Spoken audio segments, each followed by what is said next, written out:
હાવ બુદ્ધિ વગરનો કુટુંબમાં હોય ને રૂપિયાવાળો હોય ને એટલે આખું કુટુંબ એને પૂછવા જાય અમારે ત્યાં લગ્ન છે મીઠાઈમાં એકચ્યુઅલી શું રાખવું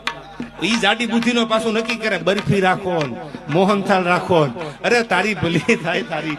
પણ રૂપિયા છે યાર પૈસા હોય એટલે દુનિયા પૂછવા જાય અને સજ્જન માણા હોય ડાયો માણા હોય બહુ બુદ્ધિ વાળો હોય પૈસા ન હોય તો ખૂણામાં બેઠો હોય કોઈ પૂછવા ન આવે આ મેં અનુભવ્યું છે એ તમને કહું છું દીકરાની જાન હવારમાં તૈયાર થાય 2 બસો ભરાણી હોય લક્ઝરી બસ જાનમાં લઈ જવા માટે પછી રૂપિયા વાળો હોય ભલે બુદ્ધિ વગર ન હોય અને રૂપિયા વાળો હોય ગામમાં અને એને આવતા મોડું થયું હોય ને તો ઓલી 255 પેસેન્જર ની ભરેલી બસો ઉભી રહી જાય પાદરમાં કાં તો કે હજી થોપણ શેઠ નથી આવ્યા કારણ કે થોપણ શેઠ પૈસા વાળા ગામમાં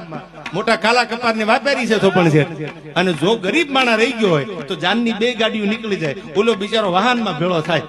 છૂટા વાહનમાં કારણ કે રૂપિયા વાળા છે કાજી મરી ગયો ને ત્યારે કાગડા ઉઠતા બાકી કાજી જીવતો કૂતરીને સારું લગાડવા આવતા બધા